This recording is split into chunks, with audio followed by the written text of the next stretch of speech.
So we are recording and we welcome everyone tomorrow, and I turn it over to you. Okay, thank you. Thank you very much, Bob. Just gonna close the door. Okay. All right, well, welcome everybody. And if you were able to join us last week, welcome back. It's lovely to see you, and Temple Israel and the Interfaith Clergy Council of Ridgewood will be commemorating Yom HaShoah on April 7th at 7:30 in the evening on Zoom. And I think it's appropriate that we have these three programs leading up to Yom HaShoah so that we can enter into that commemoration with more knowledge and even more sensitivity to what took place in World War II. I want this program to be about melodies of solace and resistance. And tonight we're going to hear many songs of solace and resistance from the Jewish people, from the Jehovah's Witnesses, who are represented with the purple patch on your screen, and other Christian prisoners, mostly interned in Sachsenhausen. So let me give you the program for this evening. There were many questions that came up last week from the program on the Roma, also known as the Gypsy people. The questions had to do with language, religion, and klezmer music. So we'll be addressing those questions this evening. Our prelude music is going to be a song that was composed before the Shoah. It's called Rosenkiss mit Mandeln, and I'll be playing that on my viola that was rescued from the Holocaust. This evening, we're going to sing two pieces together, Nit kan Rosenkiss and Die Moorsoldaten. We're going to, in honor of National Women's History Month, feature Vitka Kempner, a female partisan and hero from the Vilna, Lithuania ghetto. We're going to be spending most of the evening exploring the musicians and music of the Sachsenhausen concentration camp in Germany. And this will feature not just music of solace and solidarity, but also sarcasm by three wonderful composers. We're going to finish the evening by meditating on the artwork of Richard Grune, a Sachsenhausen inmate and survivor, and we'll have some closing reflections. Let's pick up a little bit on where we left off last week with Chea Stoika, a Roma or Gypsy Holocaust prisoner from Auschwitz, and fortunately a survivor, who painted by hand on cardboard the portrait of Auschwitz on your screen. One of the questions that came up last week was the languages of the Roma. The languages are called Romani. There are 7 varieties of Romani, which is a combination of Indo and Aryan languages. The largest of these are Vlax Romani, which include about 500,000 speakers, Balkan Romani, 600,000, and Sinti Romani, 300,000.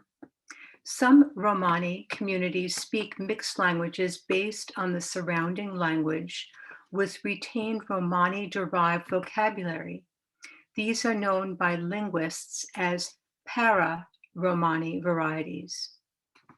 The differences between the various varieties can be as large as, for example, the differences between Slavic languages.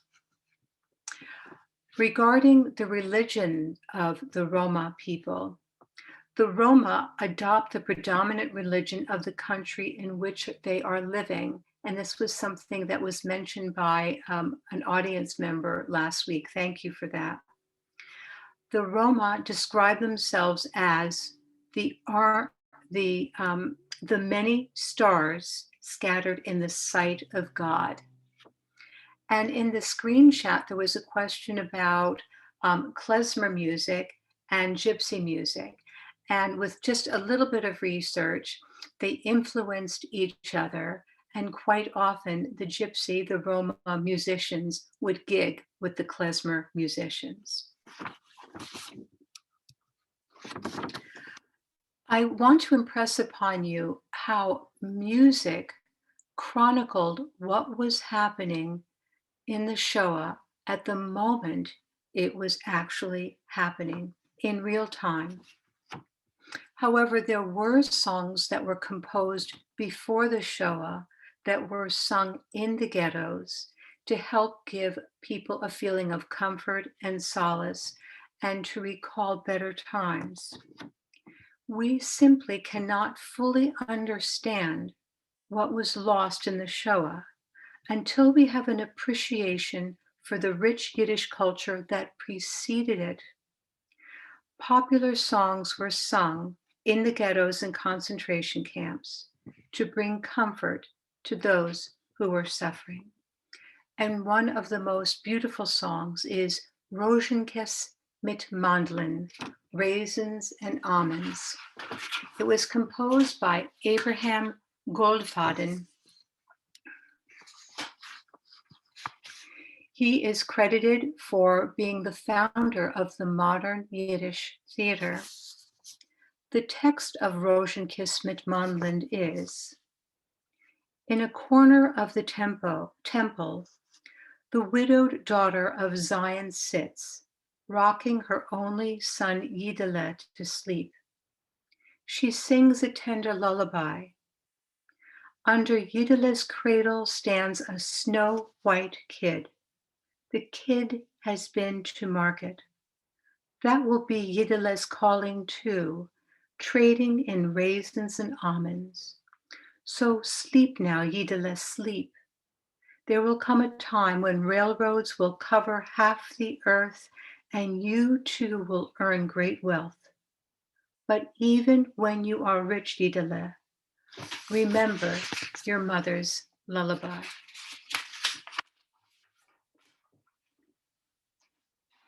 And I'm going to play this beautiful song by Goldfaden on my viola, which was rescued from the Holocaust.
During the Holocaust, the people imprisoned behind barbed wires in the ghetto and concentration camps thought of songs like that and then responded with songs that were just the opposite. And nit kan Rosenkis, no more raisins. is one of those songs. Unlike the previous song, we don't know the composer or the lyricist for Nit Kein Rosenkiss, but songs were known to be passed from prisoner to prisoner, ghetto to ghetto, camp to camp. I'm asking you to speak up a little bit. Okay, thank you, Richard. Is this better? Yeah. Thank you. So the lyrics of Nit Kein Rosenkiss are: no raisins and no almonds. Your father hasn't gone to do business. Lulinke, my son. He has left us and gone where the world has only a corner. Lulinke, my son. The owls are screeching, wolves howling. God, take pity and help. He is standing guard someplace and watching. Almonds, raisins are plentiful. He will come for certain soon to see you, child, my single crown. Lulinke, my son. Listen carefully to this beautiful song because I'm going to teach you how to sing it in just a moment. I'd like to just point out that the first three notes of Nit Kein Rosenkiss are the three notes of childhood, which are sung around the world. Na, na, na, na, na. Children all over the world are born already knowing those three notes, and those are the notes that start Nit Kein Rosenkiss.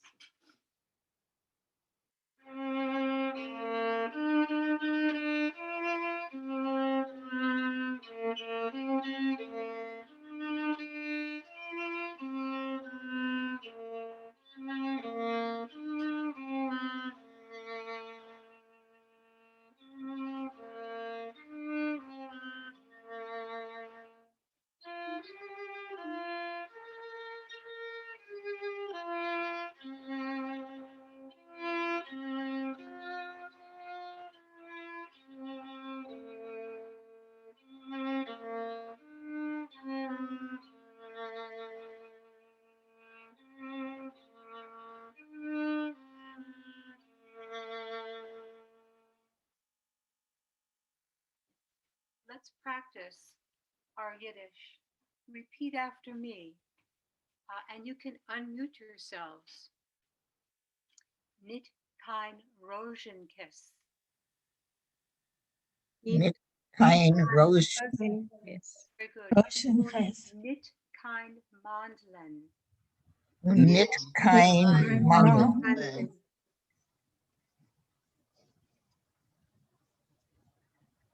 Handlen. Near Tata is nit geforn handen. Lulenke mein Sohn. Mein Mein Sohn. Mein Sohn. Hat verlost uns unweg. hat verlost uns weg. Beautiful. Wo die Welt hat nur an Eck. Wo die Welt hat nur an Eck. Ein Sohn. Luneke, Mein Sohn. Luneke, mein Mein Sohn. So, would you please mute yourself and sing right after me? Listen first. Nit kein Rosenkiss und nit kein Mandlen. Ready, begin. Nit kein Rosenkiss und Mandlen. Good. Der Tate ist nit gefahren Handlen. Der Der Vater Vater ist ist und One Mannen. This part's a little softer. Nulin mein Sohn. Let's sing it 2 times. Nulin Mein Sohn, Please mein Sohn. mein Sohn. Listen now. Der hat verlost unser Werk. Here's your first note. Der hat verlost unser Werk. Listen. Wo die Welt hat nur ein Herr. Your tune. Wo die Welt hat Let's sing the last line together 2 times. Lulin mein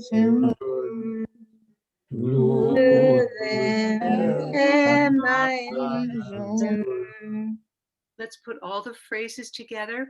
Could everyone mute themselves? Or Bob, could you please mute everybody except for me? And we'll sing it all together. Ready, let's begin. Nicht kein Rosenkiss und nicht kein Mandeln. Der Tate ist mit gefroren Handeln. Lulen mein Sohn. Lulen mein Sohn. Er hat verlost unser Werk, wo die Welt nur eine Lulen mein Sohn. Lulen mein Sohn.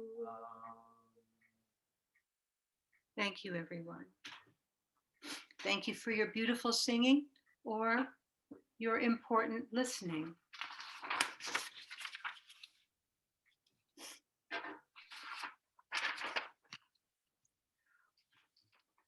National Women's History Month has inspired me to feature a very important female partisan this evening.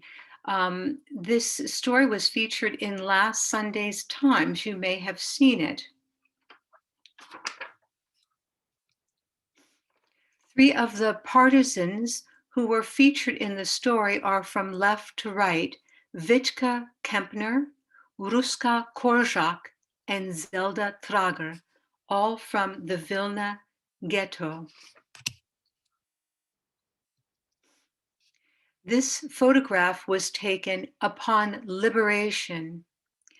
Wittke Kempner is on the far right screen, right side of your screen, and she ended up marrying Abba Kovner, who is the young man standing right in the middle with his hair parted on the side. Wittke Kempner is credited with being the first female partisan to blow up a Nazi train full of armaments. A song was composed in her honor for her heroism by Hirsch Glick, who himself was a poet and a composer. You remember Hirsch Glick composed Sag nicht keinmal, als du gehst im letzten Weg, which is the partisan anthem of the Shoah. But Hirsch Glick was so taken with Wittke Kempner that he composed and wrote a song honoring her called Still die Nacht ist eugesternt. Quiet, the night is full of stars. The poem begins, quiet, the night is starry, and the frost was bitter cold. Do you remember how I taught you to hold a machine gun in your hand? A girl a coat and a beret, holds a revolver tightly in her hand. A girl with a velvet face watches the enemy's convoy. She aims, she fires, she hits with her little pistol. She stops a train full of Nazi weapons with one bullet. In the morning, she crept out of the woods with a snow garland in her hair, encouraged by her small victory for our new free generation. To me, the beauty of Hirschglick's song honoring Wittke is that the heroism is portrayed not in a martial, staccato, boisterous song, but in a love song.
Hirschglick perished. He was shot and killed at the age of 22. But Wittke Kempner survived. And here she is toward the end of her life. To me, her face is still velvet.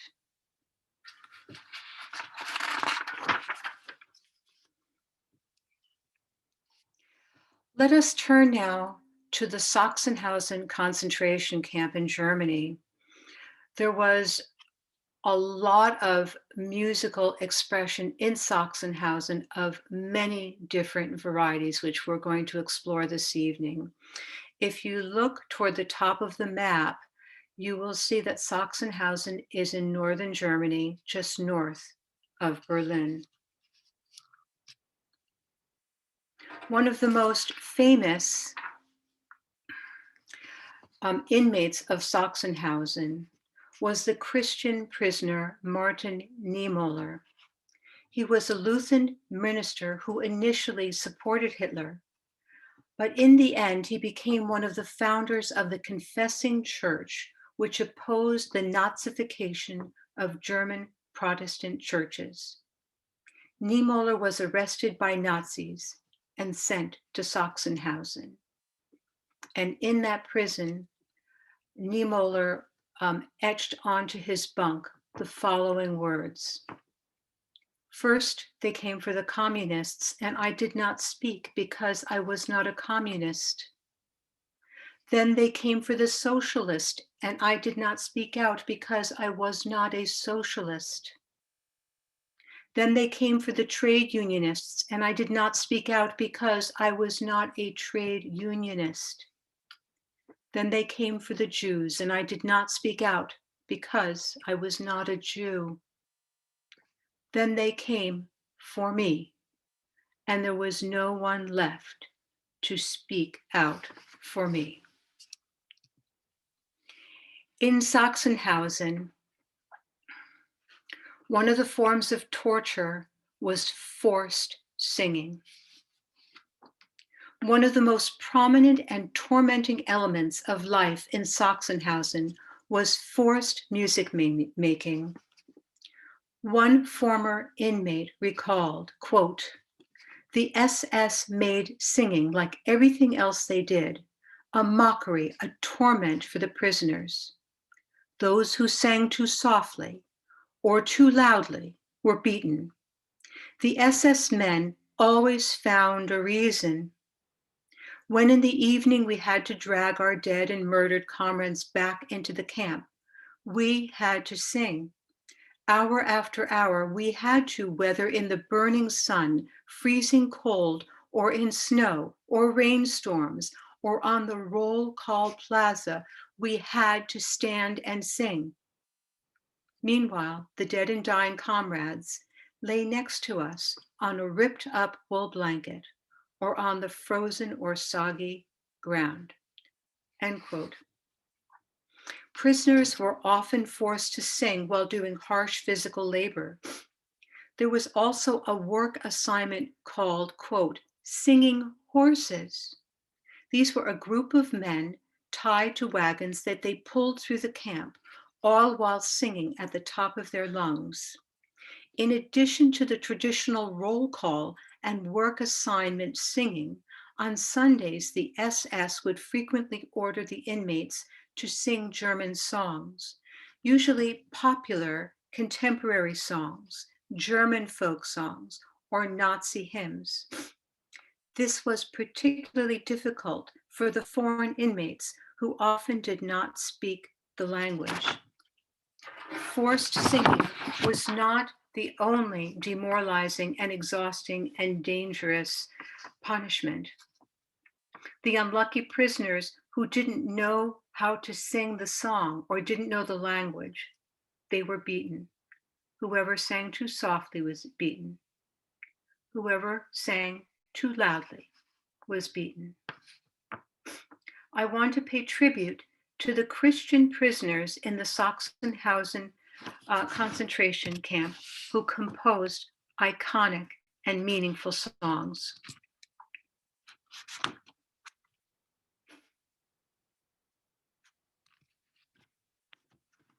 The Polish musician Joseph Kropinski was born in December 1913 in Berlin. He returned at a young age to his family's homeland of Poland, where he completed his musical training. In 1940, Kropinski was arrested by the Gestapo for publishing an underground newspaper. During more than 4 years of imprisonment, he composed over 100 songs and poems. His vast musical output was almost forgotten, although he finally enjoyed a minor revival in 1962 when several of his compositions were published by the Academy of Fine Arts in Berlin. Decades after Kropinski's death, the songs that he wrote under Nazi internment were brought together to form the basis for the Holocaust cantata composed by Donald McCullough, which premiered at the Kennedy Center in Washington, D.C. in 1998. One of Kropinski's pieces is Kopf hoch, cheer up. Here is Kropinski's original manuscript. It's exciting to look at, to think that he wrote this while he was in Sachsenhausen. But the trouble is, it's quite faded. It's difficult to read and to decipher. Fortunately, Alexander, let me see, Alexander Kulisevich, another survivor, cataloged the music, and we'll be talking about Kulisevich in a little while.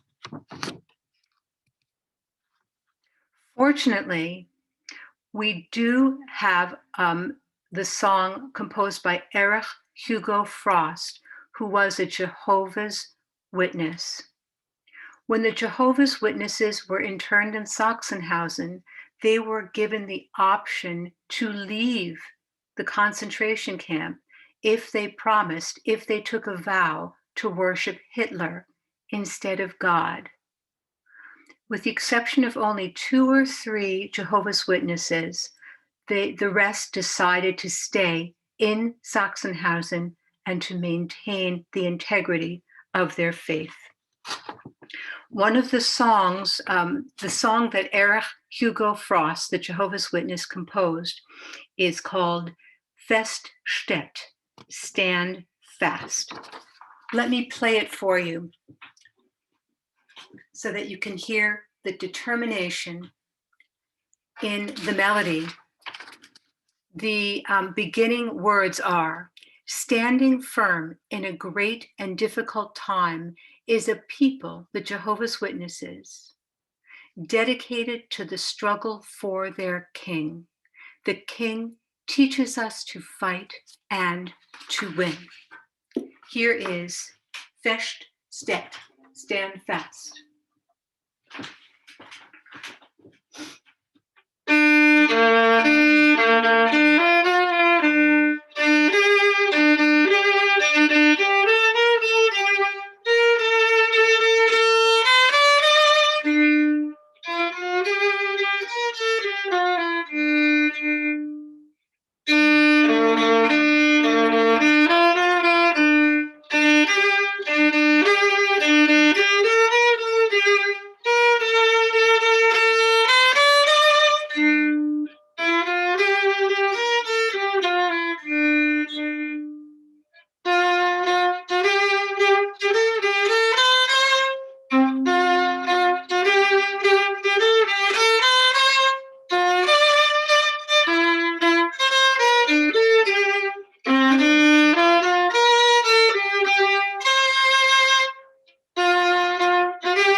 I'm going to stop the slide for just a moment and take you onto the website for the United States Holocaust Memorial Museum, where you are going to hear an interview that Erich Hugo Frost gave describing how he composed this piece, Feststeht, why he composed it, how he did it, and how it provided spiritual resistance for the Jehovah's Witnesses.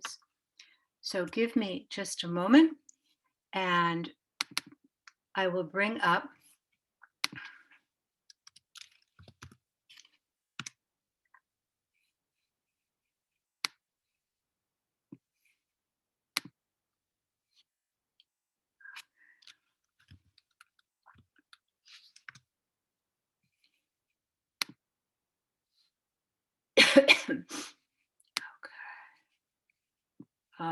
give me 1 second. All right, let me give that one more try.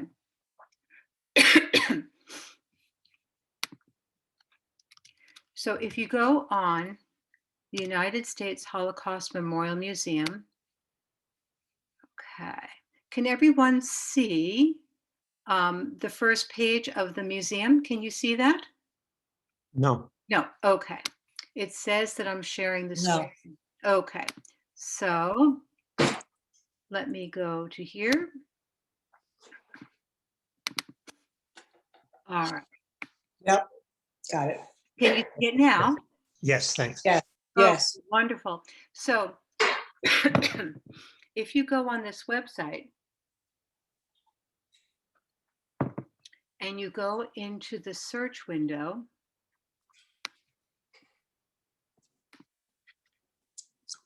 Enter art and music. And your name comes up. No, it doesn't, but maybe someday. And if you go to Music of the Holocaust, here is Feststedt, Stand Fast by Erich Hugo Frost.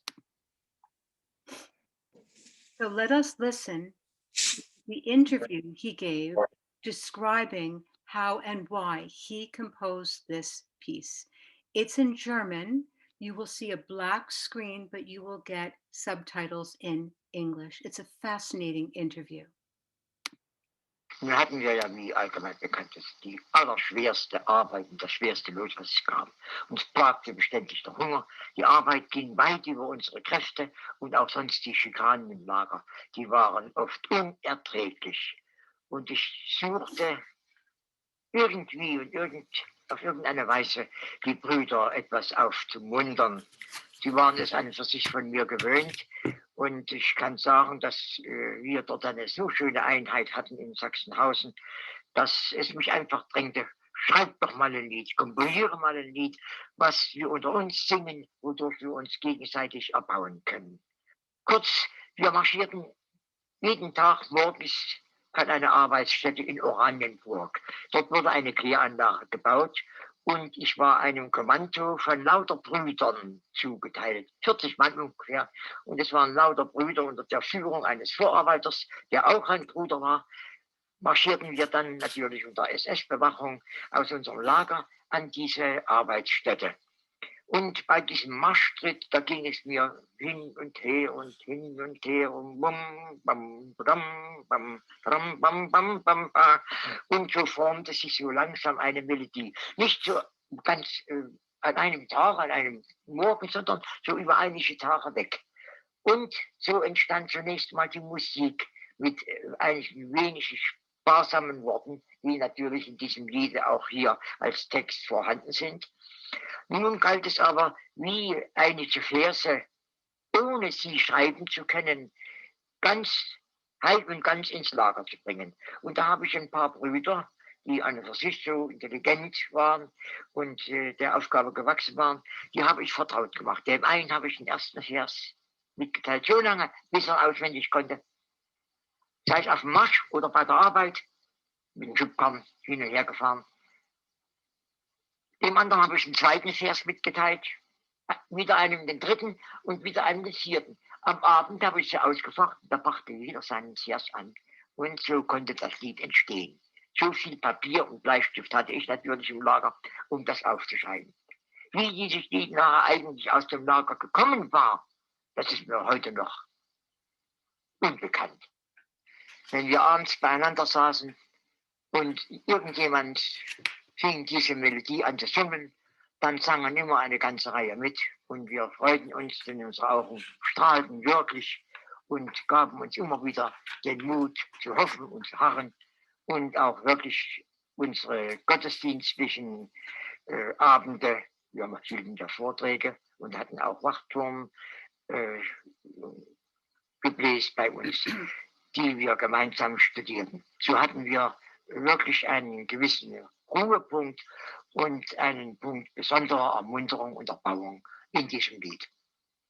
Wenn wir nun morgens so schon halb ausgenervt hinauszogen, 40 Mann hoch durch die Straßen Oranienburgs gingen und einer fing ganz ruhig im Marschtritt diese Melodie zu summen an, das durchzuckte die ganze Kolonne.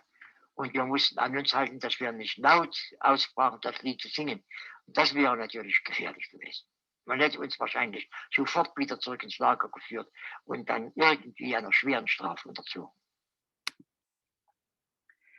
So that testimony reminds us that while these prisoners were starving and dying, their imaginations, their determination to be creative and to stay humane in some in some possible way remained. And Erich Hugo Frost helped his fellow prisoners by composing that song, teaching it to them, and singing it. We can actually hear a recording of Erich Hugo Frost conducting witnesses who survived the Holocaust, and they're singing Feststedt. There are about 8 or 10 verses in total. It goes on for 9 minutes.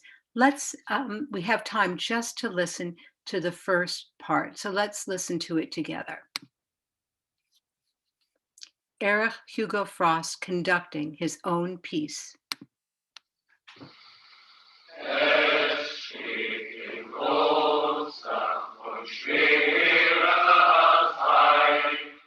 Ein Volk seinem König abgeweiht. Lehrte es kämpfen und siegen. Lehrte es kämpfen und siegen. Hell ist das Auge und ruhig das Blut. Ihr Schwert ist die Wahrheit, das schwingen sie gut. Was nützt dem Feinde all Lügen? Was nützt dem Feinde all Lügen? It's very hard to stop that recording, but if you visit the United States Holocaust Memorial Museum website and in the search box, write in art and music, and that will bring you to this information about Erich Hugo Frost and his piece. Let's go back to the slides now.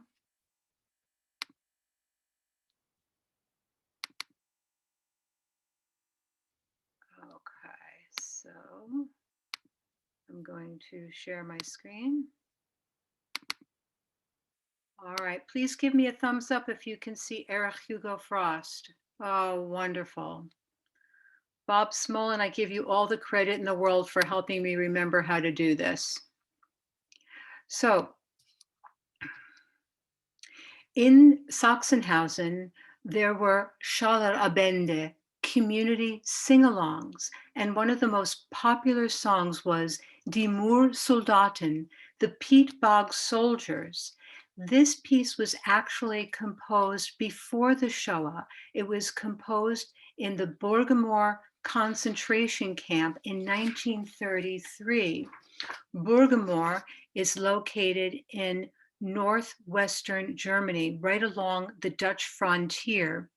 The purpose of the concentration camp was to drain swampy areas, and to do that, the prisoners had only their shovels and their spades. The piece was composed by 3 Jewish prisoners.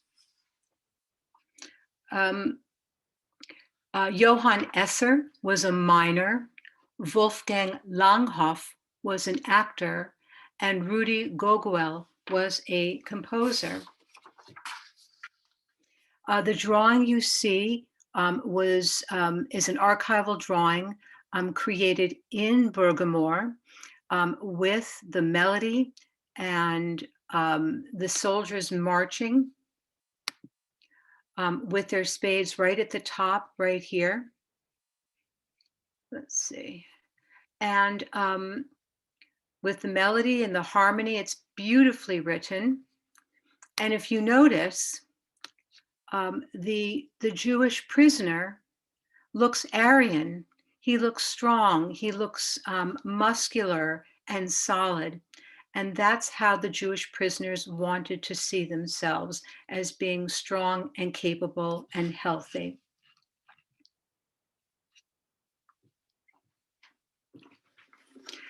I'm going to play the Peat Bog Soldiers for you, and you might recognize the tune because every Yom Kippur afternoon we sing this song as part of the martyrs service, the martyrology service.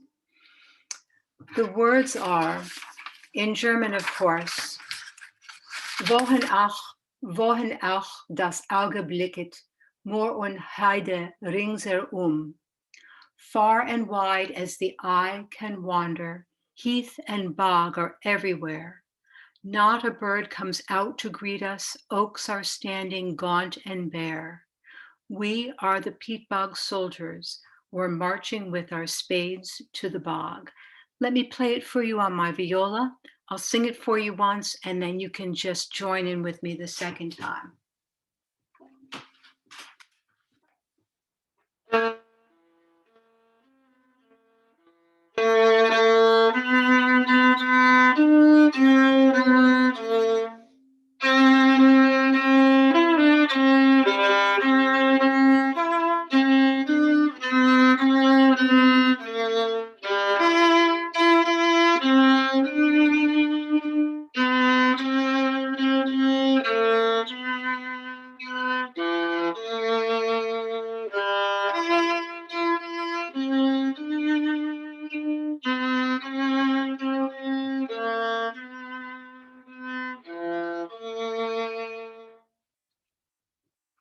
Please listen carefully, I'll sing it one time.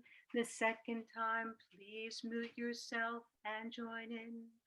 Far and wide as the eye can wander, heath and bog are everywhere. Not a bird comes out to greet us, oaks are standing gaunt and bare. We are the peat bog soldiers, we're marching with our spades to the bog. We are the peat bog soldiers, we're marching with our spades to the bog. Let's all sing together. Far and wide as the eye can wander, heath and bog everywhere. Not a bird Comes out to greet us, are standing gaunt and bare. We are the peat bog soldiers, we're marching with our spades to the bog. The peat bog The The peat peat bog bog soldiers, soldiers, we're we're marching marching with our our spades spades to the bog. bog.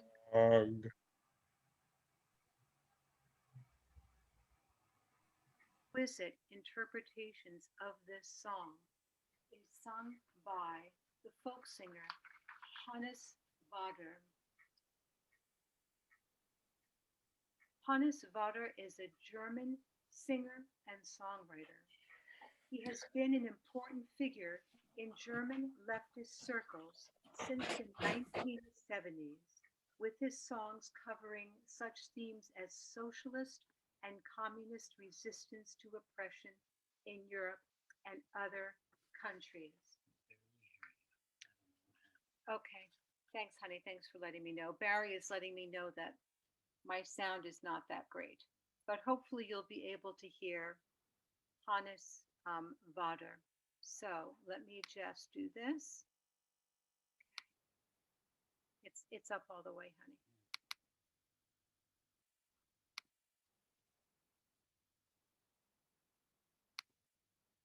So he's singing the entire thing in German, the entire song in German. Even if you don't know German, just let the conviction and the beauty of the song come into your soul. I don't know when this recording was made. He's in front of a live audience. And I think it's just a fantastic, fantastic recording. Let me see if I can get my Zoom back. Let's see. I want to share my screen. Okay, here we are. All right, here we go. Hannes Vader.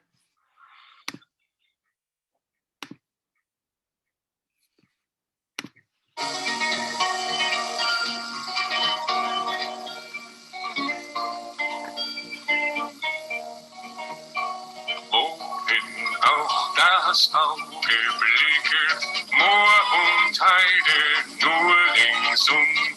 Vogelsang uns nicht erquicket, Eichen stehen kahl und krumm. Wir sind die Moorsoldaten und ziehen mit dem Spaten ins Moor. Wir sind die Moorsoldaten und ziehen mit dem Spaten ins Moor.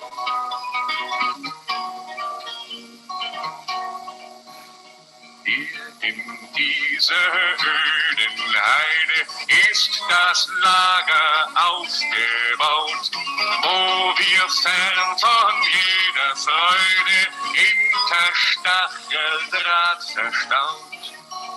Wir sind die Moorsoldaten und ziehen mit dem Spaten ins Moor. Wir sind die Moorsoldaten und ziehen mit dem Spaten ins Moor. Auf und nieder gehen die Posten, keiner kann hindurch. Flucht wird nur das Leben kosten, vierfach ist umzäunt die Burg. Wir sind die Moorsoldaten und ziehen mit dem Spaten ins Moor. Wir sind die Moorsoldaten und ziehen mit dem Spaten ins Moor. Doch für uns gibt es kein Klagen, ewig kann nicht munter sein. Einmal werden froh wir sagen, Heimat, du bist wieder mein. Dann ziehen die Moorsoldaten nicht mehr mit dem Spaten ins Moor. Dann ziehen die Moorsoldaten nicht mehr mit dem Spaten ins Moor.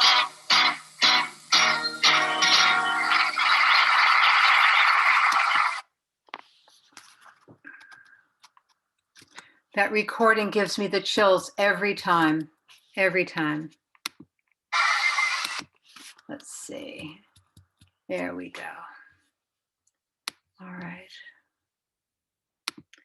Before I move on, does anyone have a comment or a reaction? Let's just take a moment to just absorb that interpretation, the spirit of it.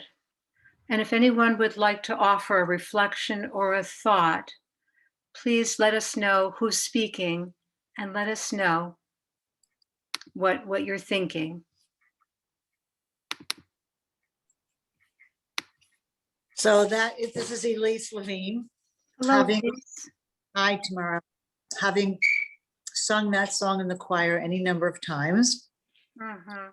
I was struck by how Pete Seeger-like it sounded with the recording artist, and that's not at all how I felt when we sang it. Oh, interesting. This was a really nice rendition, and thank you for sharing it. Thank you, Elise. Thank you. Did you like this interpretation? Yeah, Were I you did. comfortable with it? Yes. Lovely. Thank you. To follow, this is Barry Freeman. I'm related to the presenter. Hi, Barry. To follow up on what Elise said, first, the music is just so moving, and I feel like I'm there and I'm like part of it. But the Pete Seeger reference, I think, is meaningful. I'm well fed. I had a wonderful dinner prepared by Tamara, and I'm not starving and marching for my life. So the song does have a different spirit and sound to it because it is from someone singing it after the Holocaust. But I still feel and can imagine the spirit with which the prisoners probably sang it. Thank you, Barry. Tamar, Yes. I agree with Barry that the emotion was there, and you can put yourself or try to put yourself in the situation. I had a question about a couple of the artists you had before. The one that struck me was Eric Hugo Frost. Yeah. And when you had his picture up, and I think a couple of others before that, there was the purple upside down triangle. Was that supposed to be with him? Because I know that's how homosexuals were identified, as opposed to the star. Ira, thank you for your question. That's a wonderful question. Eric Hugo Frost was a Jehovah's Witness, Right. and the upside down purple triangle was the badge for the Jehovah's Witnesses. Oh, okay. The pink, I think you might be Yes, maybe. pink triangles for the homosexual. Okay. But you've raised a very important point, Ira, because the Nazis would frequently combine the different patches to label people as many possible ways as they could. And sometimes in those patches were the first letter of the country that they were from. S for Spain, for example. So the question was wonderful. Thank you very much. Okay, thank you. And Tamara. thank you for coming tonight. You're very welcome. So I'm going to move on just because I just see that we're a little past 9 o'clock.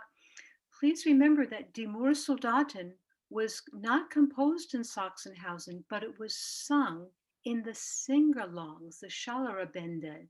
And even though forced music was a form of torture for these prisoners, they still had enough spirit and creativity to want to sing for their own pleasure. And the Nazis enjoyed those moments and at times even softened. All that is left of the Burgermoor concentration camp is this monument. It is a rock with the first verse of Die Moorsoldaten written in its original German and dated 1933.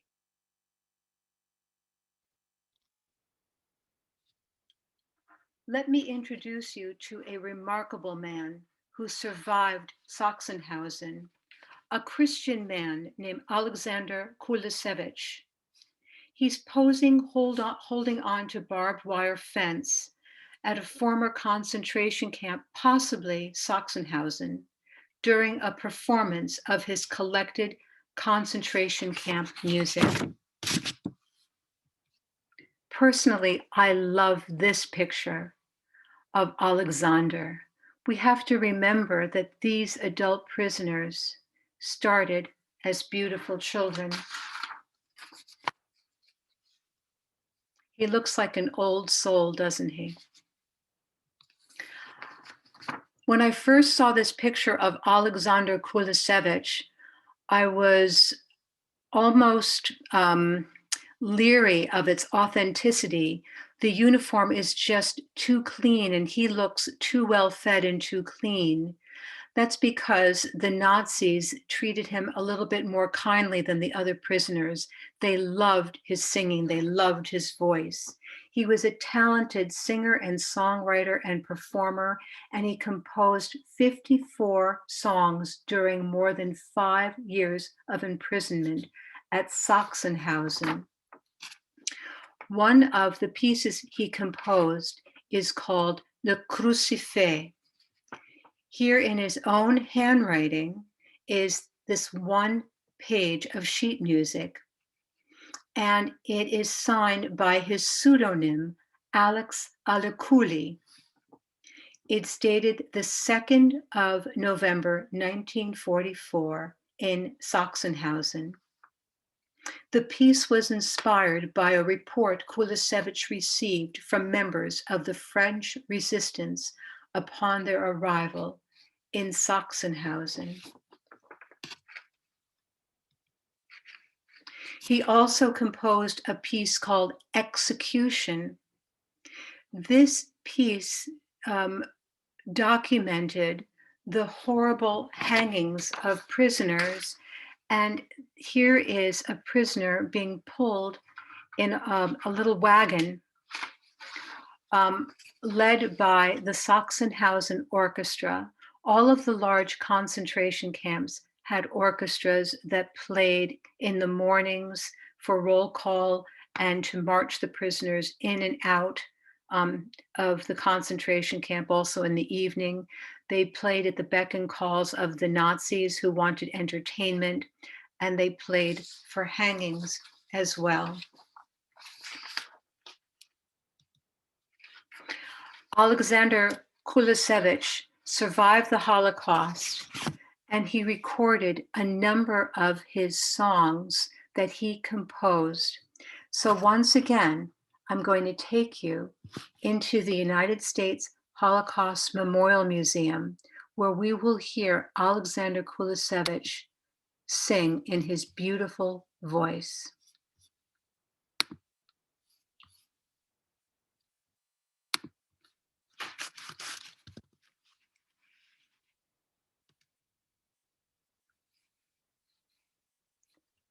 That's not what I wanted. There we go. That's more like it.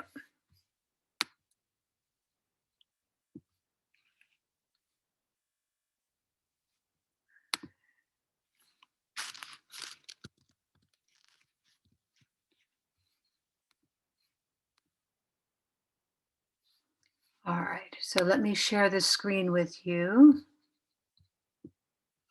Let me find you. Okay.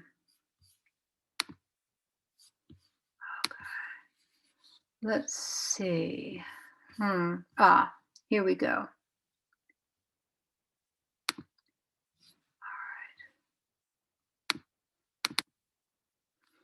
So I just wanted you to see this part of the website, and the very first selection will bring you to the songs and information about Alexander Kulisevich. And one of the most beautiful, haunting, poignant, sarcastic songs he composed is called Musulman. You might already know from reading Holocaust literature and biographies that a Musulman was the name of a man who was completely emaciated, turned to skin and bones. It's thought that the term Musulman comes from the word Muslim, because the poor starving prisoners were stooped, and the reference was Muslim people bending over in prayer. Let us listen to the song called Musulman, composed by Alexander Kulisevich.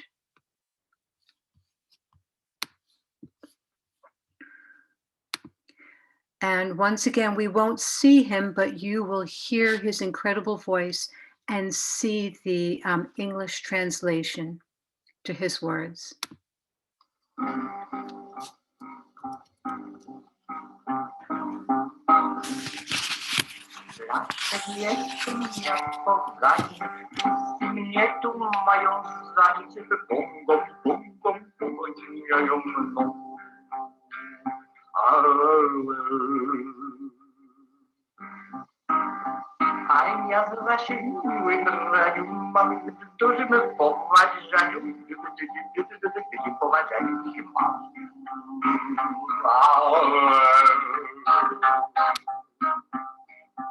Przodu ja mam pięknie czerwoni i uziuty ten słagień kraj. Muzułman, muzułman, mordę bym ci dał, a nie wybiera się pan.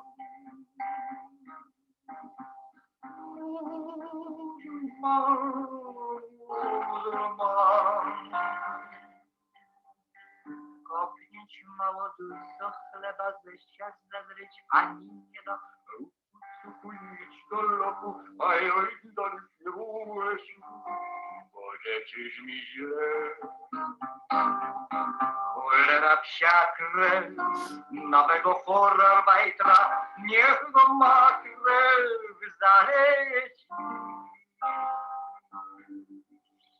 A muzułman, muzułman, jakiś wielki pan, jakiś wielki pan.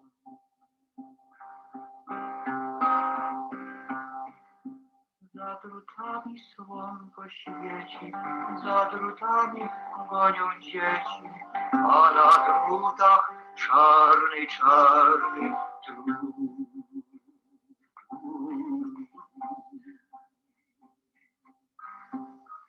Cienki jestem, cienki, krótki i maleńki, kurczą puste bloki.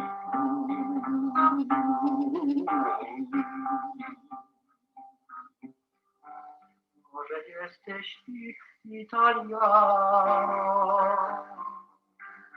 może Mojsie lub Iwaki.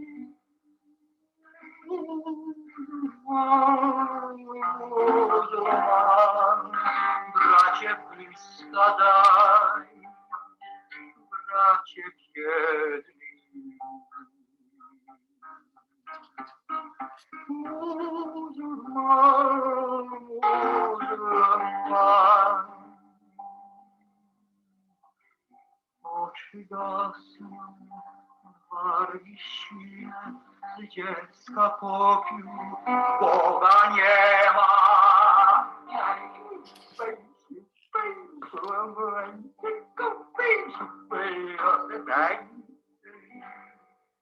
Żygamy ciepłą krwią.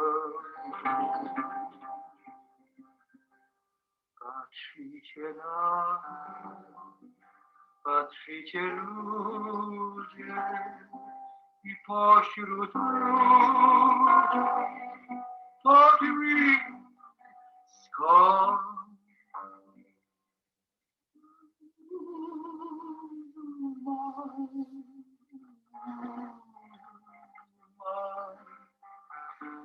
Mama moja, mama.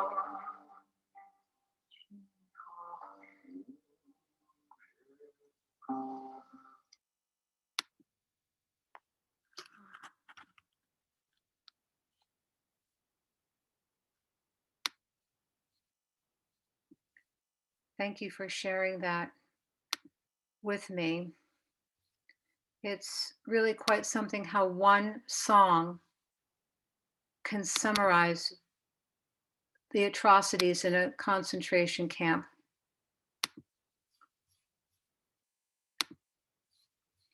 So I'm going to share the screen for one last time with you. And I encourage you to visit Alexander more. His songs are just incredible, and what an exquisite voice he has. I can't recommend highly enough 2 books about Holocaust music. The first one, Music in the Holocaust, Confronting Life in the Nazi Ghettos and Camps by Shirley Gilbert. This was taken from her doctoral dissertation, and it focuses on just 4 places, and one of them is Sachsenhausen. It's an incredibly scholarly work, and I cannot recommend it highly enough. And another book was just published in 2021 by my friend and colleague from Milligan College in Tennessee. Her name is Kelly Brown. Her book is called The Sound of Hope, Music as Solace, Resistance, and Salvation During the Holocaust and World War II. It is a brilliant, brilliant work. Let's end this evening with artwork created by Sachsenhausen prisoner Richard Gruner. He was a German visual artist, an anti-fascist, and Nazi concentration camp survivor. His crime was being homosexual. After the Holocaust, his artistic practice focused on a series of lithographs titled The Passion of 20th Century that documented life and conditions in the concentration camp. So let us end this evening by studying two lithographs of Gruner. And if you have any comments about the lithographs or anything that you saw or heard or sang or felt tonight, I'm here listening with two open ears and an open heart. Let us know who's speaking.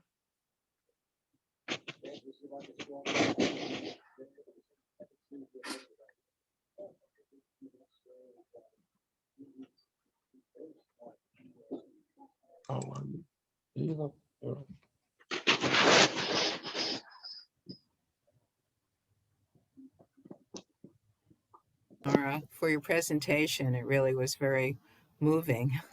I just have to, did he do these in the concentration camp? He must have done them after. Is that? Some were done. That's a very good question, Roz, and it's lovely to see you. Thank you for your question. Some art was done in the concentration camp. Most of it was done after the Shoah. Yeah.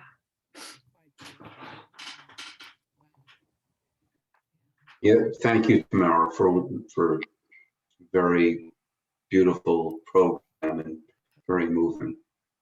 Thank you, Howard. Thank you for attending.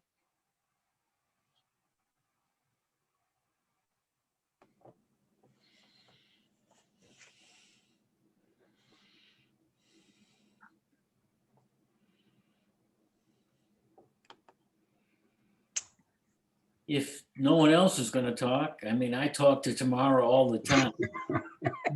But these two illustrations on the screen are just so gut-wrenching. I mean, the one on the left, the bodies that look like they're not alive, and people who are barely alive in the foreground. It just, it makes me depressed. Mm-hmm. And then the picture on the right of one prisoner trying to hold up another. Mm-hmm. I mean, almost dying, helping up someone who looks like they're dying. Mm-hmm. I mean, God knows what these people went through. And the artwork portrays the traumas and the pain so beautifully.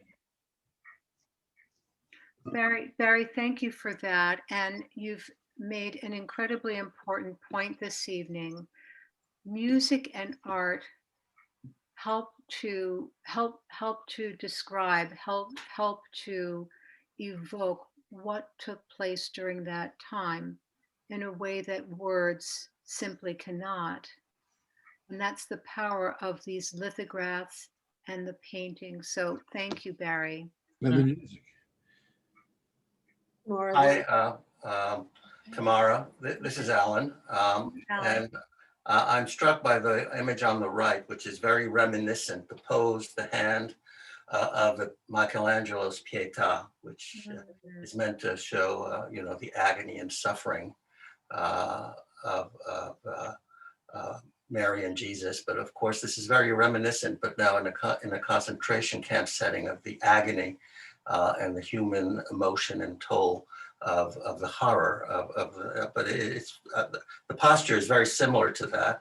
The image on the left reminds me of sort of a very mechanical and cruel kind of setting. It almost looks inhuman and technical, and which is exactly what the Germans were doing. They were treating this as a very as a normal technocratic kind of process. And so on the right, you have a very emotional image. And on the left, you have sort of that horrible Nazi efficiency, technocratic efficiency portrayed by the image. So that's how those two images strike me. Mm. Well, Alan, this is thank you Anne. very, very much. Thank you. And I'm so glad that the contrast of these two lithographs struck you that way. I purposely chose them that way because I saw a contrast too. So it's interesting that we share that. Thank you so much, Alan, for your thoughts. Mar? Yes. Question. I'm sorry, did I interrupt? No, please go ahead. Okay, just a quick question has occurred to me as I did this. Those who were artists, those who were composers, had to somehow, it was the artist who drew on cardboard. Where did they get materials, pen or paper? Do you have any idea? I mean, they had nothing, less than nothing. Ira, I'm so glad that you brought that up. Each camp ran a little bit differently. In Terezin, there were artists, I use the term loosely, employed by the Nazis to create billboards and programs and all kinds of things. But when prisoners were very, very cunning, and if they had a so-called easy job, or they were runners through the concentration camps delivering messages, if they were very, very daring and very bold, they would have pulled out a broken pencil out of a garbage can in the office, or a scrap of paper or a piece of newspaper, and they were able to sneak it into their barracks. But of course, they were risking their lives doing that. Furthermore, artists were put to death. They were punished or put to death if they documented any of the atrocities by creating art. So this helps us understand the incredibly strong determination to be creative within such deplorable conditions. But there were runners delivering messages through the camp, and that was part of the jobs, one of the jobs of the Jews, and that's how they might have been able to find some paper and something to write with. That's a very good question. Thank you. Thank you for the answer. It's getting a little bit late. I thank you so much for attending. Next week is our third and final program, and I'm going to be featuring the children of the Holocaust, music composed for them, music composed about the children, and then music composed by the children themselves. This photograph was taken during a performance of an operetta, and next week I will be showing you the archival footage of these children performing in the Terezin concentration camp. I'll also be telling you the story of my viola that was rescued from the Holocaust. Great. It has a fascinating story, and I promise not to make it too long, but it deserves some of your kind attention. On a completely different subject, I thank Joe Rosen for helping to organize a wonderful culinary event that's coming up in April. So please check your announcements for all the information about the New Face of Israeli cuisine. I'm sure it's going to be wonderful. Joe's on the line. Maybe Joe can speak to that quickly.